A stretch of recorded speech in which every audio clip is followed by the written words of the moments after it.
আল্লাহ বলে আফালা ইয়ানজুরুনা ইলাল ইবিলি কাইফা খুলিকাত, ওরা কি উটের দিকে তাকায় না? উটের কথা আল্লাহ কেন বললেন? উট হচ্ছে এমন আজীব একটা প্রাণী যেটা প্রাণী বিজ্ঞানীদেরকে হয়রান করে দিয়েছে। উটের যে ফিচার আল্লাহ তাআলা দিয়েছেন, মক্কার লোকেরা উটের গোশত খাইতো, উটের দুধ খাইতো, উটের চামড়া দিয়ে দামি লেদার তারা বানাতো, উটের উপর মাল নিয়ে বোঝাই করে এক প্রান্ত থেকে আরেক প্রান্তে পাড়ি দিত। এবং উট হচ্ছে এমন প্রাণী যেটা একসাথে 1 মাস না খেয়ে বেঁচে থাকতে পারে। 1 মাস পানিও খাওয়া লাগবে না, খাবারও খাওয়া লাগবে না। এট এ টাইমে একটা উট, প্রাপ্তবয়স্ক একটা উট একসাথে 200 লিটার পানি খেয়ে ফেলতে পারে। এবং উটের পেটের ভিতরে একটা স্পেশাল ওয়াটার চেম্বার আছে, ওই চেম্বারে রেখে দেয়, খেয়ে ওইটারে পাঠায় দেয় না ওদের কিডনিতে। 200 লিটার পানি একবারে খেয়ে স্পেশাল চেম্বারে রেখে দেয়, যখন লাগবে ওইখান থেকে নিয়ে নিয়ে বেঁচে থাকে। 1 মাস না খেয়ে বেঁচে থাকে কি করে? উটের পিঠে দেখবেন একটা কুজ আছে, এই পুরো কুজটা হচ্ছে চর্বির আধার। উটের যখন খাবার থাকে না মরুভূমিতে, মাসের পর মাস যখন চলে, ওই চর্বি থেকে এনার্জি নিয়ে সে মরুভূমিতে চলে। আমাদের চোখের মধ্যে যেমনি একটা পাপড়ি, এরকম এক পাপড়ি দিয়ে উটকে আল্লাহ বানায় নাই, ডবল লেয়ারের পাপড়ি দিয়েছে। কারণ মরুভূমির মধ্যে চলতে পথে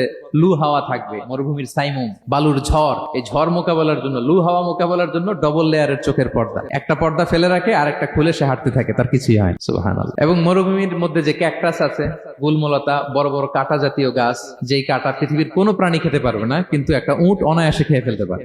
উটের জিহ্বাকে এবং পাকস্থলীকে আল্লাহ এমন স্পেশালি মেড করেছেন, যত কাঁটা দিবেন খেয়ে সাবার ওর কিছুই হয় না। আরে উটকে নিয়ে গবেষণা করলেই তো উটের মালিককে খুঁজে পায় তারা।